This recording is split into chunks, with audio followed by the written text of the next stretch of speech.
দেখেন সিফাত কত সুন্দর লাল শাক নিয়ে আসলো বাজে টাটকা। তো এই যে আমি এগুলা বেছে নিচ্ছি, বেছে চালনিতে রাখছি, আর আমার মেয়ে ওদিকে ছড়াই ছিটাই নিচ্ছে। তো লাল শাক ভাজি আমার কাছে অত ভালো লাগে না, তো ভাবিকে বললাম যে ভাবি কয়েকটা কলমি শাকের ডগা আমাকে এনে দিয়েন, আমি মাছ দিয়ে রান্না করব। তো এখন আমি পেঁয়াজটা ভেজে নিলাম, পরিমাণ মতো পানি দিয়ে দিলাম মশলাটা কষানোর জন্য। তো এই যে আদা বাটা রসুন বাটা দিয়ে দিলাম।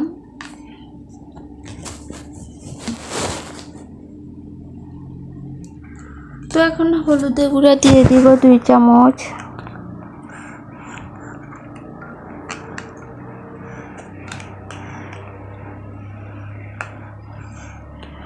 তো এখন আমি মরিচের গুঁড়া দিয়ে দিব, জাল যে যতটুকু খান ততটুকুই দিবেন।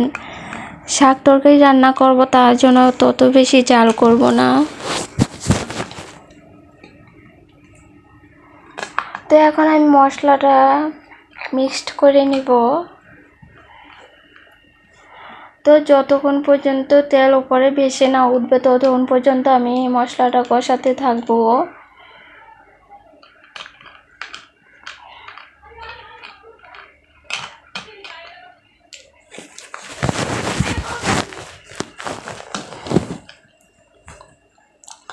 তো এই যে দেখেন আমার তেলটা উপরে উঠে আসছে, তো আমি আরও বেশি কষাই নিব মশলাটা।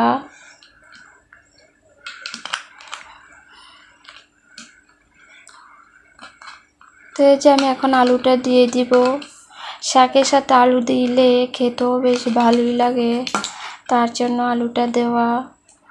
আর আমি আলুটা অনেক পছন্দ করি, সব তরকারিতেই দিই আলুটা। তো আলুটা এখন মশলার সাথে কষিয়ে নিব।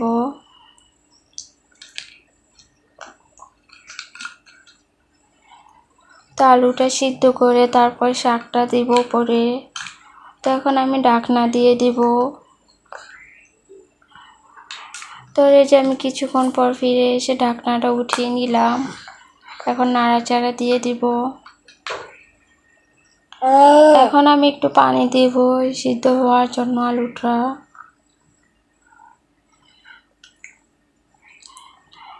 পানি দিয়ে ঢাকনা দিয়ে ঢেকে দিব, তাহলে তাড়াতাড়ি আলুটা সিদ্ধ হবে। তো এই যে কিছুক্ষণ পর ফিরে এসে এখন উঠিয়ে নিলাম। আমার শিফা মা এনে হেনে জায়গায়, তো ওকে রান্না বসে আনতে যাই। তো এই যে পানিটা শুকিয়ে আসলো, এখন আমি নাড়াচাড়া দিয়ে শাকটা উপরে দিয়ে দিব।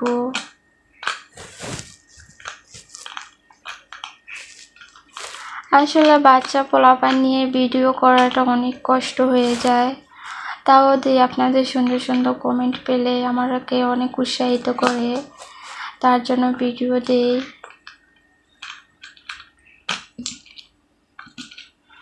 তো এই যে আমি শাকটা দিয়ে দিলাম। তো এরকম শাক তরকারি কে খান বাসায় অবশ্যই কমেন্ট করে জানাবেন।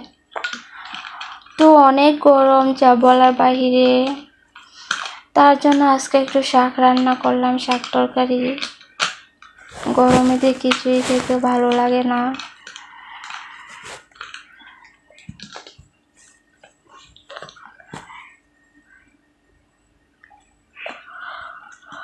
তো এখন আমি নাড়াচাড়া দিয়ে নিচ্ছি শাকটা।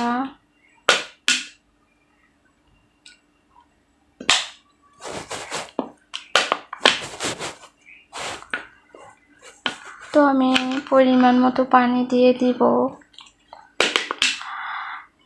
যেন তরকারিটা হয়ে আসে।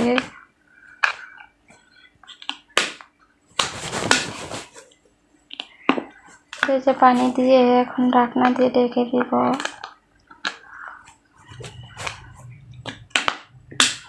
তো আওয়াজ হলে আশেপাশে অবশ্যই আপনারা একটু ম্যানেজ করে নেবেন। আমার মেয়ে খুবই দুষ্টামি করে, তার জন্য একটু আওয়াজ হচ্ছে।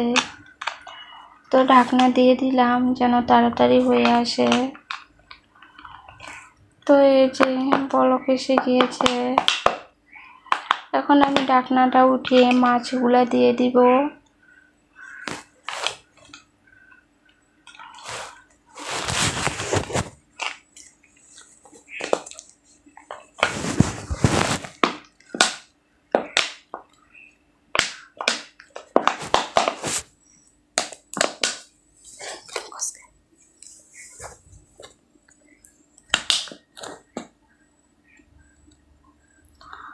তো এই যে মাছগুলো আমি সেট করে নিয়েছি তরকারির ভিতরে সুন্দর মতো।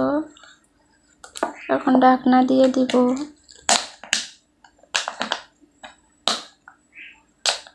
তো এই যে আমার ঝোলটা কিছু টেনে আসছে,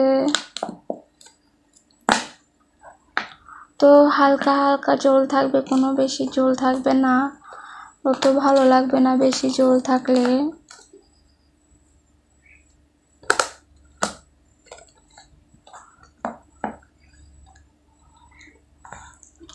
তো আপুরা ভাইয়ারা, আমরা একে অপরের পাশে থাকলে অবশ্যই আমরা সামনে এগিয়ে যেতে পারবো।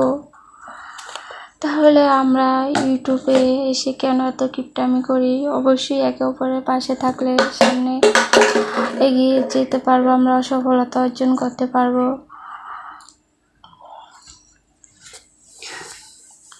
তো আমার ভিডিওটি কেউ স্কিপ করে দেখবেন না, ছোট্ট একটা লাইক দিয়ে ভিডিওটি কন্টিনিউ করবেন। তো আমার শাক তরকারি রান্না কেমন হয়েছে অবশ্যই কমেন্ট করে জানাবেন। এদিকে দেখেন আমার হাতের ভিতরে ভাত পুড়ে যাচ্ছিল, তো ভাতগুলো হাঁসকে দিয়ে দিব। তো আমার রান্না হয়ে গিয়েছে, যে ধনেপাতা এখন উপরে দিয়ে দিব। আজকের ভিডিও এই পর্যন্তই। আল্লাহ হাফেজ।